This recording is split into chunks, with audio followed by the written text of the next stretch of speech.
video, I'm going to talk about the posture and the body anatomy and how it can slightly affect the way you're sitting or you're playing in general even. I'm going to first start with the 3 common ways they sit in flamenco mostly, starting with the position which is crossing the legs like this, which is kind of my favorite, but it has its disadvantages as well. I'm not sure if you experienced this, but if you're sitting like this for a long time, you might notice that the foot starts to get numb, right? That can be very distracting, especially if you're playing live a long piece, let's say, and then you start to feel this. It's not really good. So what I recommend there, 2 options I think. Like if you're playing a very long piece, or let's start with the first option, is if you can handle, let's say, a 5-minute piece, playing 5 or 6 minutes, if you can handle the whole all the way through sitting like this, and then after the piece is finished, you can put your leg down, let the blood flow go again and everything, and then when you start the next piece, you can just put back this position if you want, if you feel comfortable like this. That would be the most ideal way to handle this. Or if you want to take breaks in the middle of the piece, because it might, the challenging part is, or the annoying part honestly, is when it starts to happen in the middle of the piece, and then you lose your focus from the fingers, and then you shift to the foot, like you start feeling something very uncomfortable, right? So that's not really good. What I recommend there is to try to switch between falsetas, to switch positions. You can put the foot down, let's say between one falseta and the other, play one whole falseta with the foot down on a footstool, I would recommend. And then once you feel ready to put it back up, you can just put it back up, right? That's the second thing I would recommend to do. It can get very tricky, really, so you have to be careful with that. The second position, which is the one I just talked about now, it would be the footstool, right? If you have a footstool, it's very, very similar to crossing the legs. If you notice, like now I have a footstool on the floor. So if I'm sitting like this now, crossing the legs, and if I want to change to the footstool, this is what happens. I go down, look at the guitar, the height of the guitar didn't change, because this is the height of the guitar I feel comfortable at, so I try to maintain the same level. If I go from the footstool to crossing the legs, look at the height of the guitar, nothing changes. That's the most important, to try to balance these two. So when you change from this to the other to take breaks or something, to always have the guitar the same level, okay? Also, that's another thing I like about the crossing the leg like this, because you don't need anything, and then you can have the perfect height of the guitar and everything to feel comfortable. Okay, and the third position would be the one I almost never use, this one right there, the traditional way. This one is really, I would say, very comfortable, but its disadvantage is picado. When it comes to picado, playing picado, you cannot really feel super comfortable. Why? Because if you're holding like this the guitar, you can practically play anything you want, any technique. You can play pulgar, or you can play arpeggio.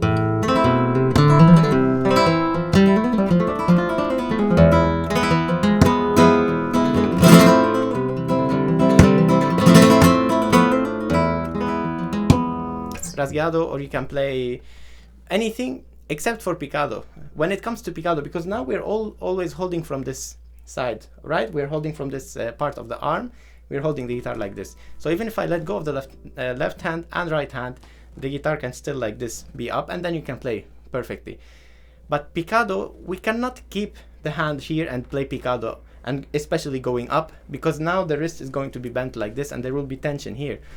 So what we have to do now is go up like this, and now I have to hold it with the left hand from here, and then it becomes very uncomfortable to play, honestly. If you're playing a scale, I have to keep holding it from here for the guitar not to fall. If I leave it, it's going to fall. So I would recommend this way of sitting. Let's say if you're accompanying cante, or if you're playing falsetas that have only thumb, or that have everything except picado, right? That would be the third way of sitting. Some people also have the support here, which would be, I think, perfect, really. I've never used it before, I'm not familiar with it, but also it might be good, no? To put the support here. It can go, I think, to this leg or the right, I'm not sure. And then you feel free to go up and down. Would be comfortable, I can imagine. Okay?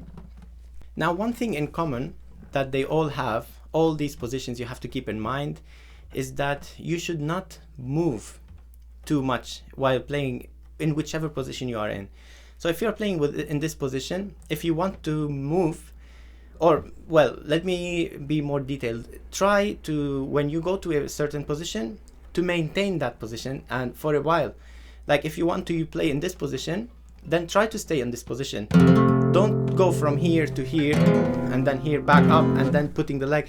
It will be uncomfortable, always changing all the time. So I would recommend, once you get to a position, try to maintain for at least a few minutes so that you can get comfortable with it until you change back to another one.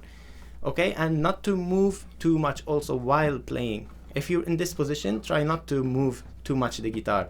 Try to have it stable. Hold it, let's say here with the arm like this and play. Or in this case, you can just try to hold the guitar like this and try to always play. If you want to move slightly, you can move like this. I know some people want to express their feelings, let's say, by sometimes moving too much. I recommend just keeping it inside the music. If you want to express your music or the way you're playing, keep it in the music, keep it in the notes, in the chords, in the accents that you're playing, instead of moving. If you're putting, right, it's fine if you do in certain places, but not all the time, right? I think so. I would recommend just keeping it in the music, I mean, and that would be the best, so that you can have a very fixed position. You can focus on the fingers mostly. Okay, now I want to talk about something that's not very usually talked about, which to me is very, very, very interesting. The body anatomy. What I mean by that is, when we are, for example, I want to talk about Paco. I love Paco, right? Vicente Amigo as well. I want to talk about that too. When we watch, let's say, Paco, we always focus on how great his fingers are, the way they are moving, and the way his hand is built, the anatomy of his hand, and we say like how great player he is. His fingers are amazing, but we never notice, or we never really give that much attention to his actual body structure, the whole thing. I will start from the neck to the shoulder. If you see Paco, just to start from this point, so there are two types, I would say, two types mostly from here, which is having either straight shoulders like this, from the neck to the shoulder here, this part. Either it could be straight, or it could be going down, like wings, let's say, going down. Paco, I think, has it somewhere in the middle, like not too straight and not too much this way. It's slightly down like this. Vicente has it more straight, and I have it more straight. My body structure is very, very similar to Vicente, I think, in this area. I will explain later what I mean. Paco has, let's say, a little bit going down, just slightly, if you can see from the videos. And now let's talk about the distance from the shoulder to the elbow. That's something extremely important in guitar, I would say. Paco has, if you notice, shorter distance from the shoulder to the elbow, and then the forearm, which is from the elbow to the wrist. If you notice, Paco also has short distance, not too long. And then he has huge hands. That is the perfect combination to have the perfect or the most comfortable way to play guitar. Why? So if you ask why, first, if you notice from me, also Vicente is going to be the same. Let's talk about me now, because I'm right here, I can show you.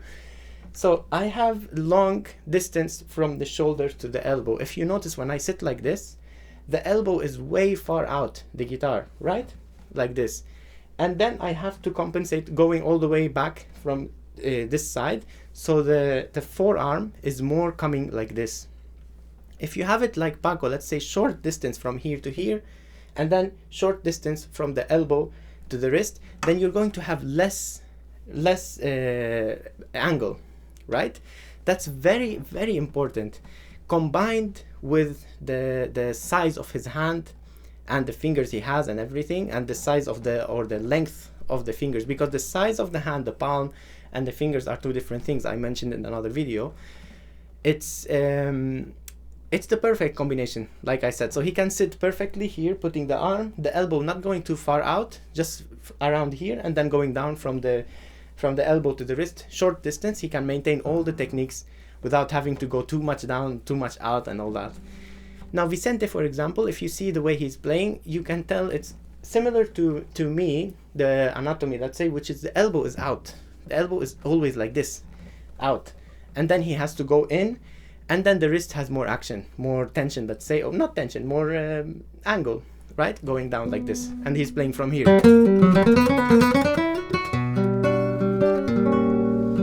You can see this, right? So that's very important. Very, very, very important to keep this in mind. Now, if you have a little bit longer distance, like this from the shoulder to the elbow, and then the elbow to the wrist, let's say, when you start going up in picado, let's say, especially, it's very important to keep in mind to go up and not keep it down, because then it's going, look, this is down, that's fine, it's still manageable if I'm playing here. But once I go up, look at the angle now. It's too much for the wrist here. I don't feel comfortable at all. I will have to go from up now. You know what I mean? It's very important to keep all these in mind and to know how to manage the arm itself while you're playing. Okay? And another thing obviously would be the height, or how tall you are. For example, I'm considered a little bit taller than average. So sitting on a taller chair is much more comfortable for me. It's the normal for me. It might be the high for you, let's say, if you're slightly shorter. But if I'm sitting on the chair, on an average chair, let's say the ones that are very, in Andalusia, let's say there are very common chairs they use for flamenco, if you notice. For me, they are very uncomfortable. They are comfortable if I'm sitting just like this and I can put the foot, let's say, down or something, it's fine. But to cross the legs, I find myself so tight. So having a higher chair for higher height, let's say, for yourself is going to change more than you think, more than you can imagine. It's going to help you. It can go both ways. It can affect your playing in badly or greatly, really. Keep this in mind. Very important. If you want to perform, if you want to go for, let's say, performance, just keep in mind the chair. Don't ignore that. Don't think that, okay, it's fine. I will just prepare my stuff and then I'll go on stage, whichever chair it is. Don't ignore that part. It's very important to know which chair you're going to sit on so that you know what to expect.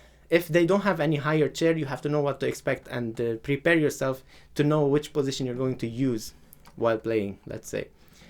Okay, that will be all for this video. I hope that you liked it. Thank you for watching, and I'll see you next time, hopefully. Cheers.